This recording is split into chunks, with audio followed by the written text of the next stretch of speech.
And our friend Max K asks, what do you make of Sony pulling its movie The Interview under threat?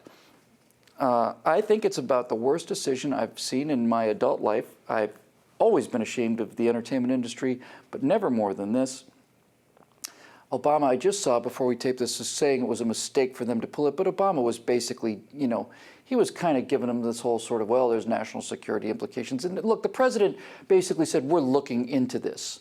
So Sony basically did it because their claim was we didn't want to have people get killed or in a terrorist attack in one of our movie theaters. So they bowed down to a threat from the most tin pot dictator on the face of the earth. The United States and our freedom of expression, our freedom of belief, bowed down to this fat, stupid imbecile in a jumpsuit because Sony didn't have any nerve, and Sony didn't have any nerve because the president didn't have any nerve. When it became clear that North Korea was making threats of terrorist reprisals against American citizens in response to this movie, the President of the United States should have said, let me make myself perfectly clear. If an American gets so much as a scratch on his head going to the movie theaters during this holiday season, any movie, but especially this movie, and we can prove that the perpetrator was acting under the control of the North Korean government, North Korea will lose within 24 hours every military facility it has in the country. And we won't risk a man doing it. They're going to come out of cruise missiles on the bottom of the ocean, and they are going to lose their entire military. I hope I'm making myself crystal clear, and I hope you stupid, fat man-child are not stupid enough to test me on this, because I will wipe their military off the face of the earth. And if somebody says to me, Mr. President, are you really such a lunatic that you threaten nuclear war with Korea? Yes, I would. I absolutely would. If the American public does not feel that they can go about their business free from intimidation and threats from the worst regime on the face of the earth, if the President of the United States doesn't make it crystal clear from the get-go that any kind of, forget the action, the threat itself is considered an act of war against our people, then we'll see who's got the most weapons, who's got the better weapons, and who's got more of them.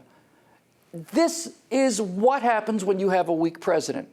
And when Sony says, we're going to pull a movie because of a threat from this clown, then all of the rest of the clowns know all we have to do is make a threat and America will take a knee. And this is how you get into actual wars. This is how you get into actual world wars, is when these lunatics and tyrants and losers get it in their head that so weak are we that we will never fight over anything. That's when actual wars happen. If I'd been the president and Sony, and I had heard credible reports that North Korea was planning attacks on this country, I would say privately and I would say publicly, if an American is hurt watching this movie as a result of actions of North Korea, Kim Jong-un is going to lose his life in a military strike, and I will not stop throwing cruise missiles at that country until I know that he is dead. Any questions? Do we have any questions about this at all? None? Great. Everybody have a Merry Christmas and a Happy Hanukkah. That's how it's supposed to work. And if he'd said that, this problem would be over, and all the problems that are going to come as a result of this backing down wouldn't have happened either. I cannot believe this. Okay, well, cowardice breeds defeat and war.